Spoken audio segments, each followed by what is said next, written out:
Hey guys, what's going on? Welcome to the channel. Today just doing a little preventive maintenance type stuff. I'll be knocking out an oil change. This will be my third oil change on the ZL1. I'm about 3,700 miles. I did my first one at 500, second one at about 15 or 1600. And so yeah, this will be my third one. Also, I'm going to go ahead and empty out my catch can. I have the Elite Engineering Ultra catch can. I emptied that out once, I believe, with about 700 miles on it. Didn't have a lot in it. This one should have, I think, 1,500 miles on it. So we'll see how much fluid we caught in the catch can this time. It's a pretty big can, so I'm assuming it's not going to be too full. And also, on top of that, I'm going to go ahead and tweak my exhaust, tightened up some stuff. I've been getting check engine lights recently, and I'm going to be actually swapping out one of the clamps. I believe I have a 2.5 inch clamp. I'm going to be swapping that out with, I believe, a 2 3/8 inch, which is what they recommended. And I was finally able to find one. So I'll do that. Hopefully that'll clear up my periodic check engine lights for my secondary cats that, unfortunately, when you get the check engine light, you lose remote start and some of the other modes and options. So I want to go ahead and take care of that. So I'm going to be putting this thing up on my quick jacks here. These things are pretty awesome. Check out my video up here for the whole setup and install of that. So what we're gonna do is I'm gonna go ahead and get this hood popped up, and we're gonna go ahead and get this catch can emptied out. Here we are in the engine bay, and we're gonna go ahead and empty out my Elite Engineering Ultra catch can. I have a front mount install with the brackets that they provided me.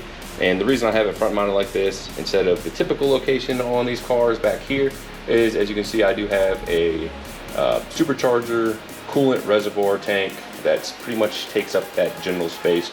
So that's why I did do the front mount install. Now, if you do want to see a video on kind of the overview of this whole setup, check out the video up here. And yeah, we're gonna go ahead and knock this out. I do have the old bottle, as you can see here. This is the first time I emptied it out. It's been kind of laying on the side, so it's kind of gummed up, but you see not too much came out the first time. I believe I have, I want to say 1,500 to 2,000 miles on it since I did this. And so I should have a lot more to empty out of here. Now this does have a very convenient bottom, I guess you could say bottom drain with some rubber tubing on there. So I can actually get this top removed, kind of slide it under there, put the tubing into here. It's gonna be hard to see that. And then I can open up the little drain valve and then drain it off into this bottle. So we're gonna go ahead and drain this out, and then yeah, we'll see what we capture. Kind of crush the bottle a little bit, getting it wedged in there between the hoses and stuff like that. But as you can see, I mean, that's a decent amount. Definitely a lot more than last time, because it is, you know, I think it was 2 to 3 times more miles, and you know, we captured a good amount of oil here. Definitely doing its job. It is a tight squeeze. You can see I mangled the crap out of this. I'll add a little air to this and to puff it back up. But yes, that really wraps up the catch can emptying. Not even close to being full, so no worry on that. That's the last thing you want to do, is you do not want to let your catch can overfill and then spew oil back into your system. And yeah, just make sure you get this thing changed out regularly. Especially if you have a smaller can. A lot of the cans are a lot smaller than this, and you will have, you'll run out, or track days or anything like that, run out of space very quickly. So keep an eye on that. That's key. So I'm gonna go ahead and cap this off. We're gonna go ahead and start on our oil change.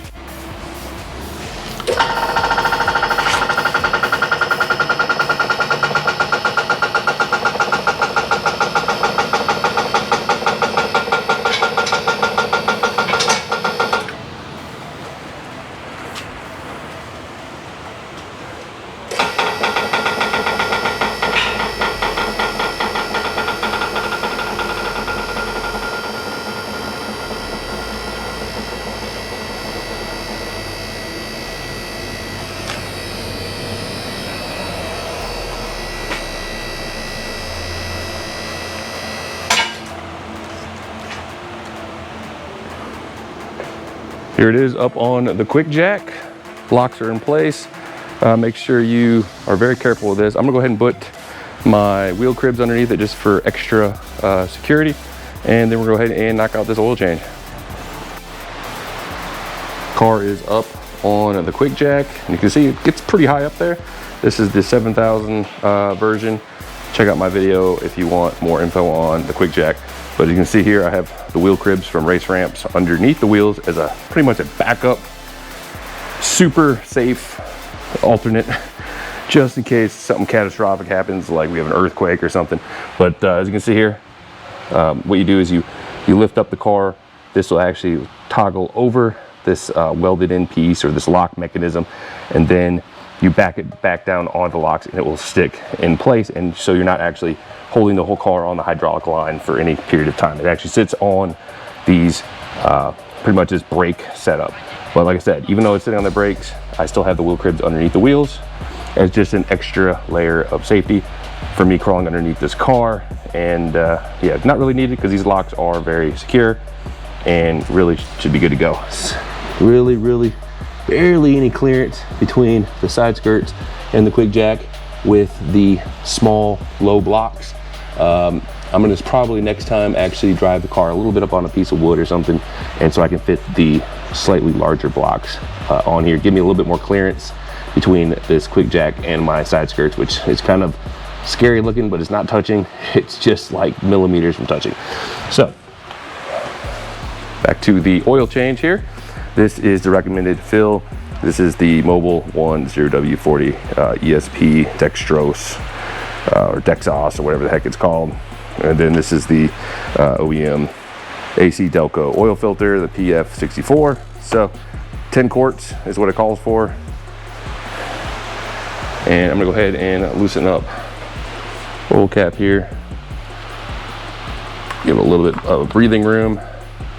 And we're gonna go ahead and get underneath the car, get the pan ready to go, and we're gonna remove the oil pan drain plug.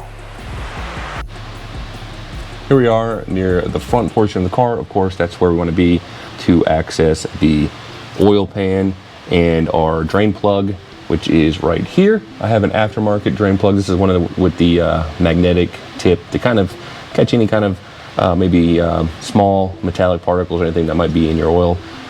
So this is aftermarket. So for this one, it's a 13 millimeter. I'll link the this plug in the description. I cannot remember if it's 13 millimeter for the OEM plug or not. But for this one, it's 13 millimeter, and kind of give you a perspective where we're at.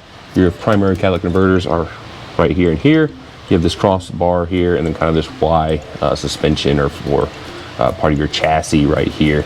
And so that's where your kind of orientation of where you should be when you're doing your oil change. So go ahead and get this 13 millimeter on here.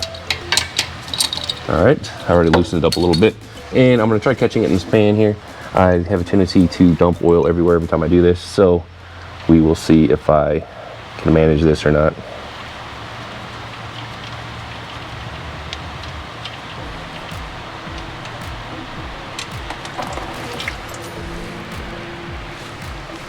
All right, only spilled a little bit, not too bad. I did get it all over my glove, so.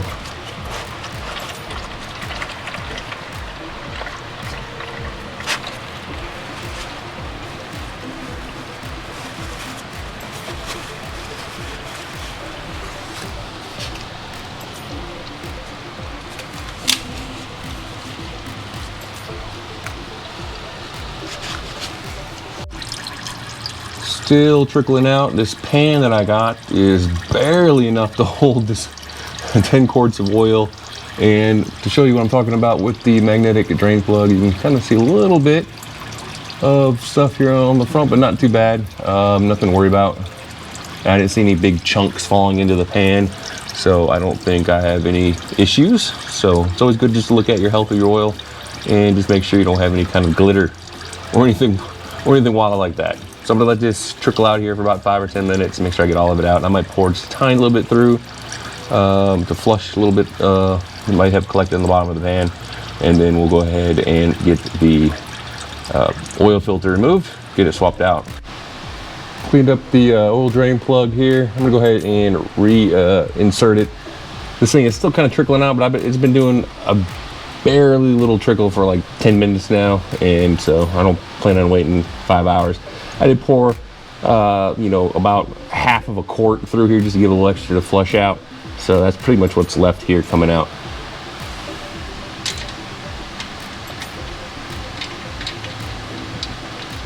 Need to torque this to 18 foot-pound.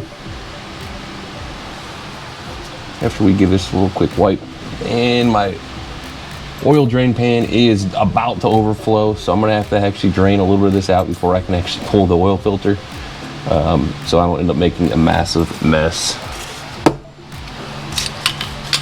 Once again, it is a 13 millimeter.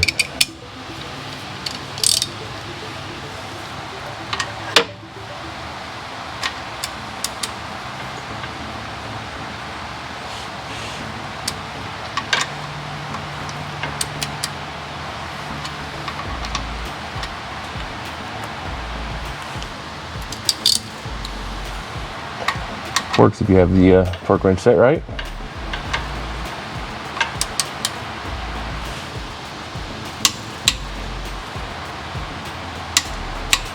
A little bit past that just to be safe.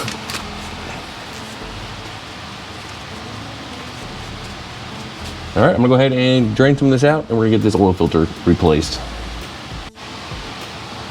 Went ahead and drained out some of the oil from my oil pan. Since it was at the breaking point, I need to get a larger pan. I have a larger one, but I don't like the setup of it to drain back out into the bottles. So I was hoping this one was going to work for me. It doesn't. I guess this is not enough for more than for a 10-quart car. Anyways, keep that in mind. Make sure you have a big enough pan. If you don't keep an eye on it, you might end up with a lot of oil on your floor. So we're gonna go ahead and replace the oil filter. I have this cool oil filter wrench here to kind of break it loose. This one isn't too bad.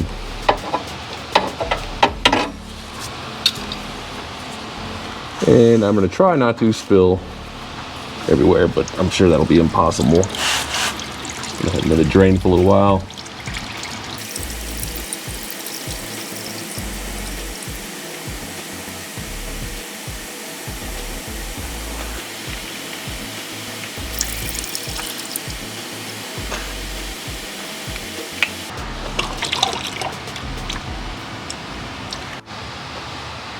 Got the replacement oil filter. I went ahead and wiped everything down. You could probably get a little bit of oil, you know, in different spots. Make sure you just wipe all that up. Add a little bit of oil to your oil filter seal here, and go ahead and screw it into place. Good thing about this car is oil filter and the drain plug are very easily accessible.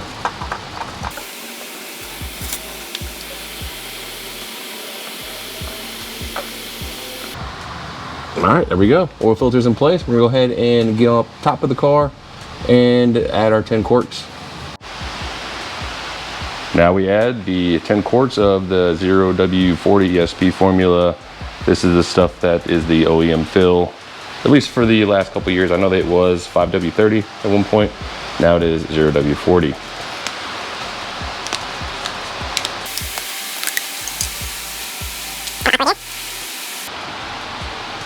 And of course, I'm not going to record all 10 quarts. It'll take forever. So once we come back here, I will have finished this, and we'll be taking a look at my exhaust clamp that I'm replacing with that 2/3/8, and then we'll wrap this up. Here we are inside of the car, and real quick, if you get the you know, low engine oil life warning, and you want to, or after you do every oil change, you want to go ahead and reset that. You're gonna go ahead and get the controls here. You're gonna hit a little push. Just make sure you're in info, which is where you will see your miles per hour and whatnot. You just want to scroll down, do a little down button here, and you're gonna find your remaining oil life. I'm at 0%. I just hit that, even though it's been maybe 2,000 miles. Maybe a little bit actually less than that, but because it's been a while, I don't drive the car a ton. And you're gonna wanna go ahead and push to the right arrow, and then where you see reset on the screen, go ahead and hit the select button.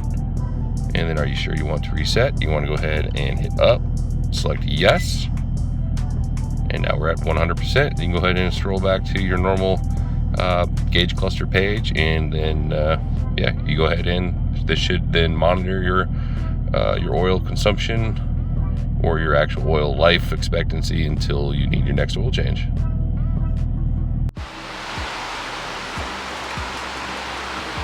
All Got the oil fill cap back on place. Pretty much wraps up the oil change, catch can, fluid emptying. And so yeah, if you're only here for the oil change portion, that's it. Go ahead and you can cut out. If you're just interested on a little bit extra stuff, I'm gonna go ahead and get back underneath the car, and we're gonna go ahead and swap out that exhaust clamp with the appropriate size one. I'm gonna take the 2.5 inch and replace it with a 2 3/8 inch. So I'm gonna go ahead and get back under here and let's get that knocked out. Here's the clamp I'm gonna be replacing. This one just is slightly too large from what they called for. So I'm gonna go ahead and swap this out with the 2/3 8-inch clamp. And then now that I have the car in the quick jack, I actually did this exhaust install on ramps. Very little clearance in a lot of spaces, so you know I couldn't really get to some of these spots very well. But now that I'm on ramps, I can actually see a little bit, some minor exhaust leaks that I can tighten up, and this one doesn't look quite tight enough. So I'm gonna be hitting, like you can see right here, looks like a little bit of blow by here, and also down here, a good amount. So I'm gonna go ahead and just tighten all these up, swap this out. Hopefully that will resolve my oxygen sensor or CAT codes that I'm getting every few days that have to keep resetting. And you know, other than that, the exhaust has been awesome. Swapped out the clamp with the 2/3 8. That was actually kind of a pain because I didn't want to, of course, move the piping, so I had to pretty much pry off the old clamp, get this one maneuvered in there and kind of clamp, you know, press it together with Hulk-like finger power and get that thing back on here. This thing is super tight. I cleaned up the soot from the exhaust leaks and I tightened all these up. Pretty much everything, every clamp. And I must say the quick jack is a game changer for me because I was able to fully get under here, get full leverage on these things. Before, with it just being on the front ramps, I pretty much just could fit one arm underneath the dang car and I could barely see what I was doing to tighten these, so I probably couldn't tighten them as good as I could. So yeah, I'm gonna go ahead and pick up the mess. My little shop lamp here, of course, died because I left this on the whole time, ate dinner and all sorts of stuff. Mistake, but get this cleaned up, we'll get out here, wrap this video up, and I'll let you guys get back to your day. And yeah, there we have it. Oil change complete. I'm gonna let it sit overnight. I'm going to start it up, let it run for a few minutes, shut it off, and I'm gonna check the oil again, make sure the level looks good on the dipstick. So make sure you do that. I won't record that. And I went ahead and tightened up my exhaust system that I was having a little bit of leak issues with. Got the catch can emptied out. Ended up with a decent amount. You can see here, now that the bottle's reinflated. It only had a little bit at the bottom, so you know, about that much. Maybe 1,500 miles or so. So make sure you do empty out your catch can if you have one. And I'm gonna go ahead and get this thing off my quick jack, back on the ground, and hit the rack. So anyways, thanks for stopping by. Feel free to like, subscribe, share, comment, all that fun stuff. And I'll see you on the next one. Peace.